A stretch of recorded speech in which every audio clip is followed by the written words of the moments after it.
Dégustateur de papilles depuis plus de 20 ans, il est reconnu comme un des plus grands chocolatiers.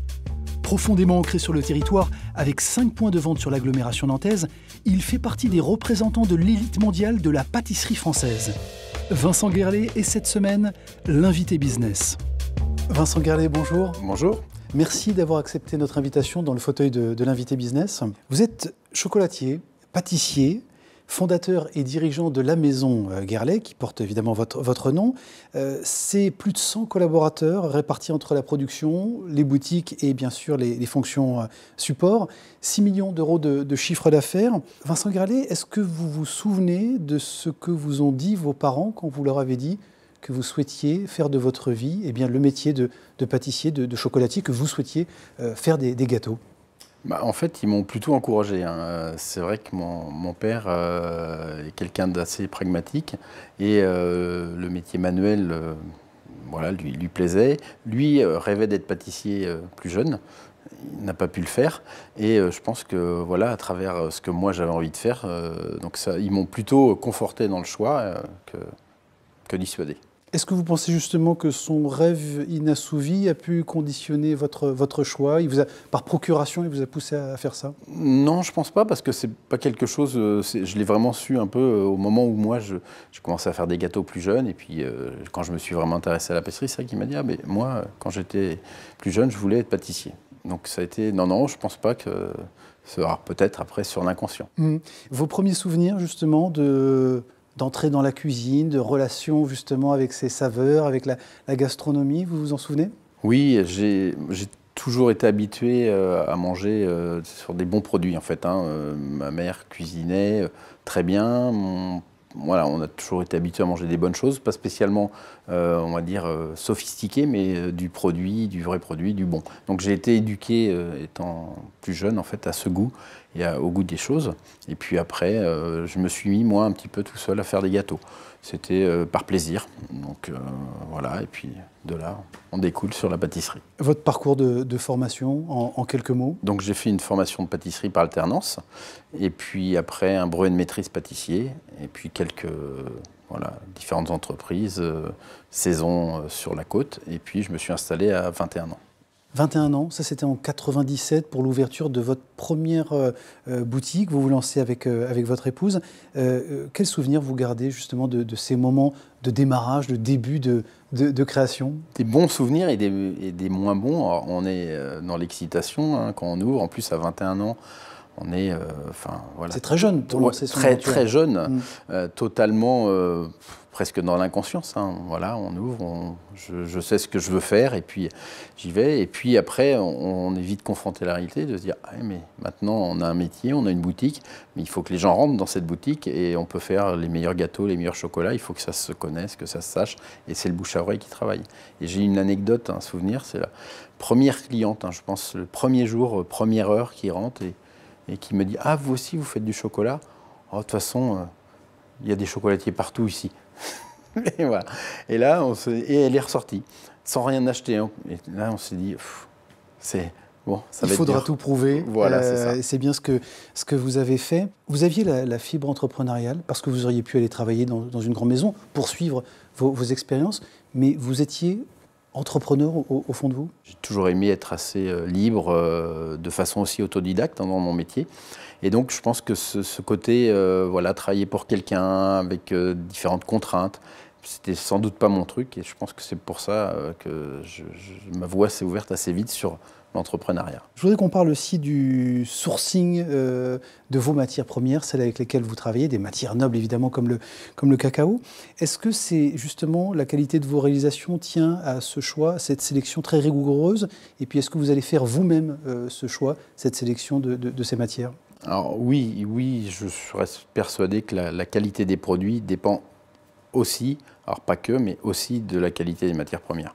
Ça, c'est n'importe quel produit de cuisine, même dans votre cuisine. Si vous travaillez déjà un bon produit, alors vous allez pouvoir peut-être l'améliorer ou un petit peu le dévaloriser, mais il restera toujours bon. Alors que si on part sur un produit médiocre, on ne va pas faire de miracle. Donc ça, c'est la première chose. Et donc oui, j'adore moi, alors notamment pour le cacao, mais pour tous les autres produits, mais surtout le cacao, puisque c'est un produit qui est tellement complexe. Aller voir directement les planteurs, parler avec eux, échanger, travailler sur justement toute une partie du cacao se fait sur les pays producteurs, donc notamment la fermentation, le séchage. Voilà, travailler un petit peu là-dessus pour pouvoir avoir après le produit qui correspond le mieux à ce que je veux faire.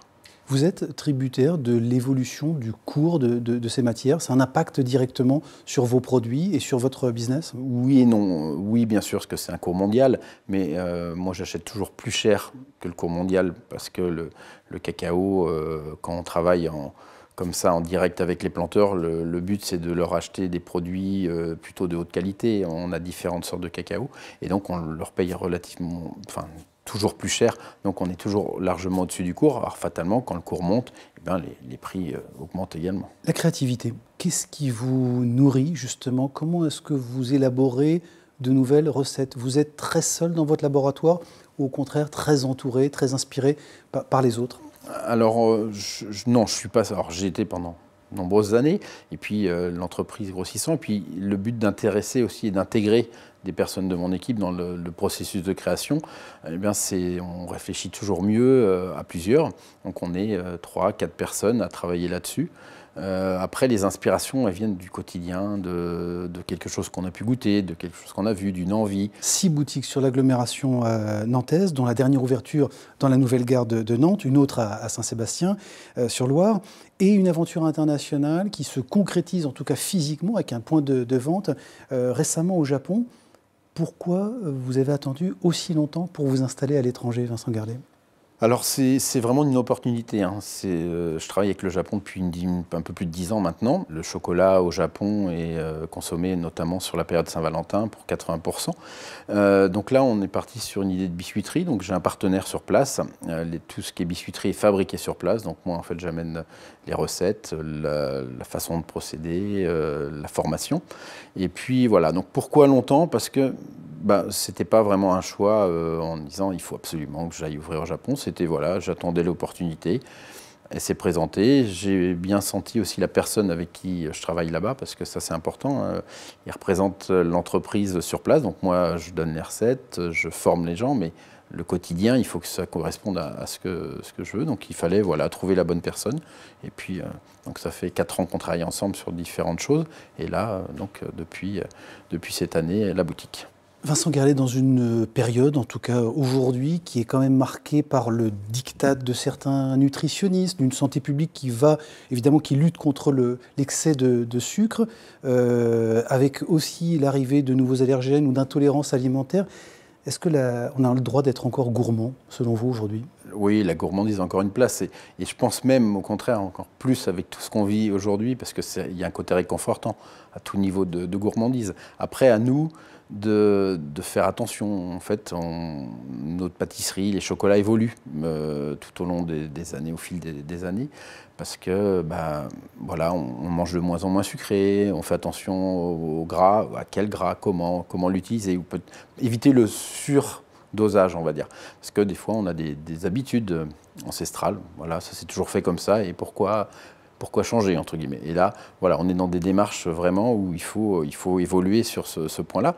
Mais je pense que la gourmandise, ça reste un produit essentiel. En ce moment, on en parle beaucoup. Et le pouvoir réconfortant du chocolat, voilà, on le connaît.